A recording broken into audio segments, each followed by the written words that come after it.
बर्बरी की कहानी एक लोक कथा है जो महाभारत के कई क्षेत्रीय संस्करणों का हिस्सा है, लेकिन महर्षि वेद व्यास द्वारा लिखित मूल महाभारत नहीं है।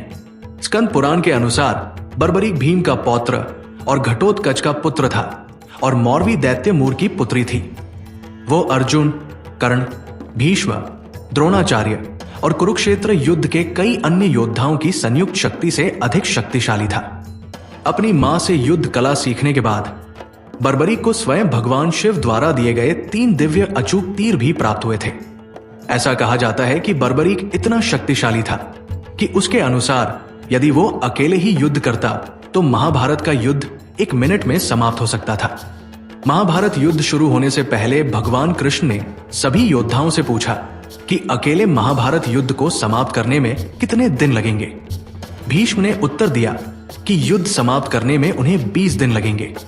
द्रोणाचार्य ने उत्तर दिया कि इसमें उन्हें 25 दिन लगेंगे।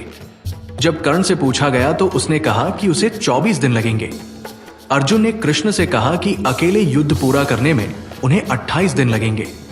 इस प्रकार भगवान श्री कृष्ण प्रत्येक योद्धा से पूछते रहे और उन्हें उत्तर मिलता रहा। जब बर्बरी को पता चला कि पांडवों और कौरवों के बीच युद्ध अपरिहार्य हो गया है तो वो महाभारत युद्ध देखना चाहता था।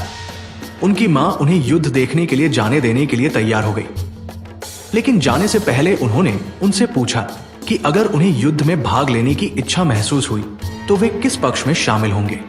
उसने अपनी मां से वादा किया कि यदि उसे युद्ध में भाग लेने की इच्छा हुई तो वो उस पक्ष में शामिल हो जाएगा जो हार रहा होगा। वो अपने रथ पर सवार होकर अपने 3 तीरों और धनुष से सुसज्जित होकर मैदान में गया। कृष्ण ने बर्बरी की युद्ध करने की इच्छा के बारे में सुना और बर्बरी की ताकत की जांच करने की इच्छा जताई। उन्होंने खुद को एक ब्राह्मण का रूप दिया और बर्बरी के सामने आ गए। कृष्ण ने उनसे वही प्रश्न पूछा कि यदि उन्हें अकेले युद्ध लड़ना हो तो युद्ध समाप्त करने में उन्हें कितने दिन लगेंगे। बर्बरीक ने उत्तर दिया कि यदि वो अकेले लड़ेगा तो उसे पूरी लड़ाई समाप्त करने में केवल 1 मिनट लगेगा। बर्बरी के इस उत्तर पर कृष्ण आश्चर्यचकित रह गए, क्योंकि बर्बरीक केवल 3 बाणों के साथ युद्ध भूमि की ओर बढ़ रहा था। इस पर बर्बरीक ने उत्तर दिया कि उनका एक ही बाण युद्ध में उनके सभी विरोधियों को नष्ट करने के लिए पर्याप्त है और अपने लक्ष्य को खत्म करने के बाद वह फिर उनके तरकश में वापस आ जाएगा। बर्बरीक ने 3 बाणों की शक्ति बताई। पहले तीर से उन सभी वस्तुओं पर निशान पड़ जाता जिन्हें बर्बरीक नष्ट करना चाहता था। दूसरा तीर उन सभी वस्तुओं को चिन्हित कर देगा जिन्हें बर्बरीक बचाना चाहता था।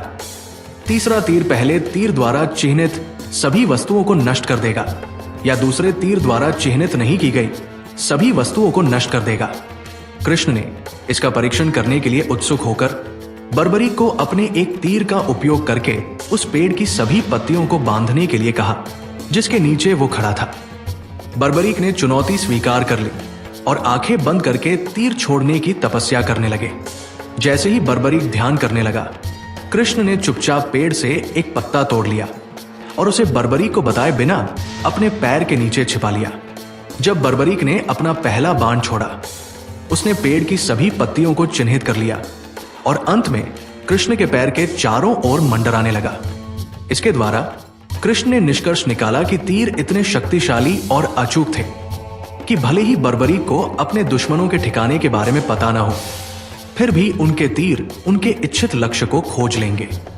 इस स्थिति ने भगवान कृष्ण को भयभीत कर दिया।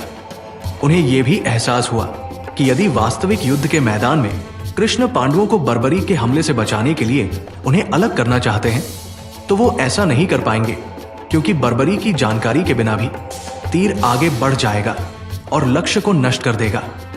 बर्बरीक का इरादा था। इस प्रकार कृष्ण को बर्बरीक की अभूतपूर्व शक्ति के बारे में गहरी जानकारी मिलती है। तब कृष्ण ने बर्बरीक से पूछा कि वह महाभारत के युद्ध में किस पक्ष से लड़ने की योजना बना रहा है। बर्बरीक ने समझाया कि चूंकि कौरव सेना पांडव सेना से बड़ी थी और अपनी मां के साथ शर्त मानने के कारण वो कमजोर पक्ष, जो कि पांडव थे, के लिए लड़ेंगे। लेकिन इस पर भगवान कृष्ण ने स्थिति के विरोधाभास को समझाया। तब कृष्ण ने उन्हें समझाया कि युद्ध से पहले युद्ध के मैदान की पूजा पवित्रता के लिए सबसे बहादुर क्षत्रिय के सिर का बलिदान देना आवश्यक है। कृष्ण ने कहा कि वो बर्बरीक को क्षत्रियों में सबसे बहादुर मानते थे और इसलिए उनका शीश दान में मांग रहे थे। अपने वचन के पालन और कृष्ण की आज्ञा का पालन करते हुए बर्बरीक ने अपना सिर उन्हें दान में दे दिया। वास्तव में अपना सिर देने से पहले बर्बरीक ने आगामी युद्ध देखने की इच्छा व्यक्त की। इस पर कृष्ण बर्बरीक के सिर को युद्ध के मैदान की ओर देखने वाले पहाड़ की चोटी पर रखने के लिए सहमत हुए। युद्ध के अंत में पांडवों ने आपस में बहस की। उनकी जीत में सबसे बड़ा योगदान किसका था? इस पर कृष्ण ने सुझाव दिया कि बर्बरीक के सिर को इसका निर्णय करने की अनुमति दी जानी चाहिए, क्योंकि उसने पूरा युद्ध देखा था। बर्बरीक ने सुझाव दिया था कि युद्ध में पांडवों की जीत के लिए अकेले कृष्ण ही जिम्मेदार थे। उनकी सलाह, उनकी रणनीति और उनकी मौजूदगी जीत में अहम रही।